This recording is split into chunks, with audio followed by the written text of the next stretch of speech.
Zumwalt-class destroyers are in trouble. Originally envisioned as a fleet of nearly 3 dozen destroyers, and the weapons that justified them, the Zumwalts have faced delays, cuts and staggering cost increases. As the ships teeter on the verge of white elephant status, could they become relevant again by taking on a new role, that of a stealthy ship killer? The Zumwalt-class destroyers were originally envisioned as a fleet of 32 destroyers designed to attack targets far inland with precision-guided howitzer shells. Designed in part to support amphibious landings by the U.S. Marine Corps, the Zumwalts were meant to make up for the lack of big gun firepower caused by the retirement of the Iowa-class destroyers.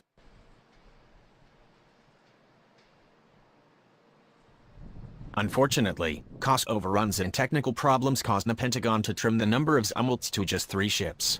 Even worse, the service has decided the long-range attack projectile shells that justified the ships are too expensive to purchase. This puts the remaining fleet in a poor position to support future naval landings, as only one ship is likely to be at sea at any given time.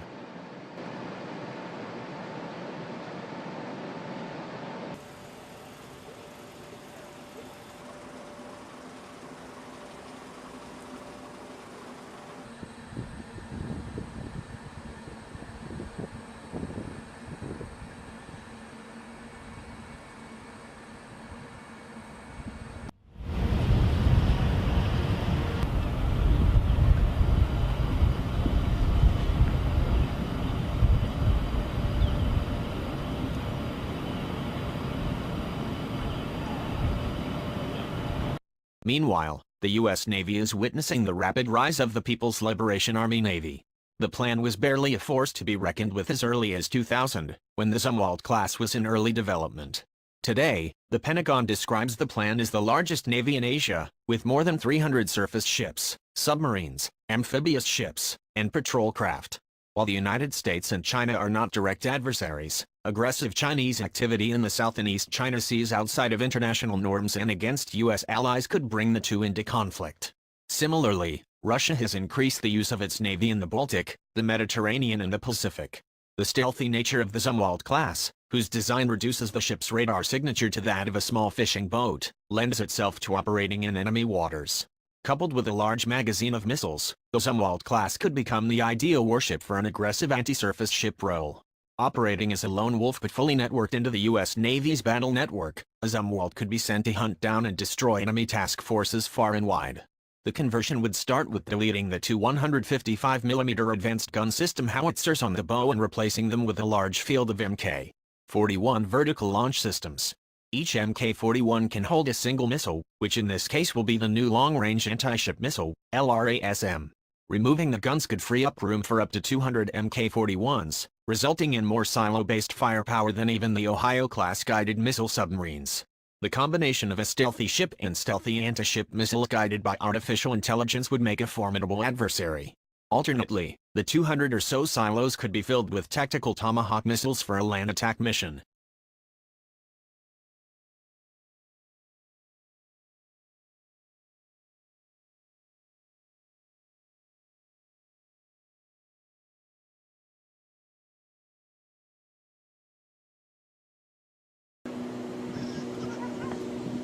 A ship-killing Zumwalt would by necessity operate alone, as an escort would be easy for enemy sensors to detect. Fortunately, the combination of the ship's and Spy-3 multifunction radar and SM-2 and ESSM missiles makes for a powerful self-defense suite. The Zumwalt's 80 Mk-57 silos, already installed on board the ship, would be reserved for defensive weapons. The 80 silos could provide a layered defense with a combination of medium-range standard SM-2 air defense missiles and short-range evolved Sea Sparrow missiles, ESSM. If the newer SM-6 surface-to-air missile fits in the Mk-57, the secondary anti-ship role of the SM-6 would give the Zumwalts a backup anti-ship weapon for use against enemy vessels that don't raid a LRASM. That's not to say an attack Zumwalt wouldn't have any escorts at all. As envisaged, the destroyer would lack any active anti-submarine warfare systems. Like a carrier strike group, 1 or 2 nuclear attack submarines could accompany the Zumwalts into combat, screening for undersea threats. The submarines could also launch diversionary attacks against enemy task groups and scout the waters ahead for enemy surface forces.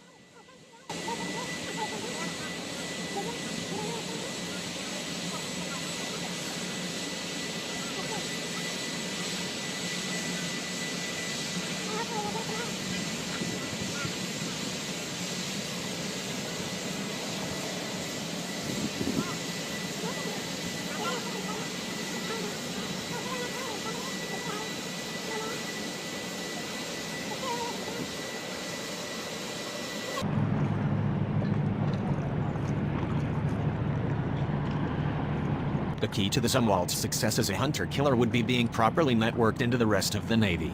The ship would receive sighting reports from satellites, MQ-4 Trident high-altitude, long-endurance drones, P-8 Poseidon patrol aircraft, carrier-based aircraft, surface ships, submarines, and air, surface and subsurface drones.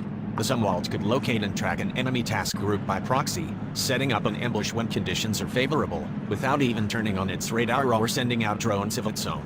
As a corollary, the network would help keep the Zumwalt alive, allowing it to outmaneuver dangerous threats.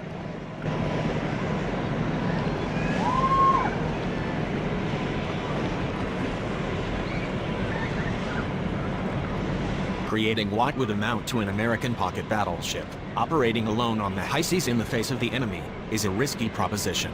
Still, the concentration of firepower such a ship could bring to bear also makes it an attractive one, and the ship's stealthy nature, extensive defensive weapons capability, and America's lead in military communications and networking all give it an edge in survivability.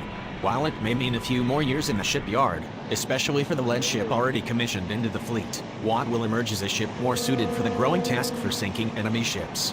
From the progress America's potential adversaries are making in shipbuilding, that task isn't going away anytime soon.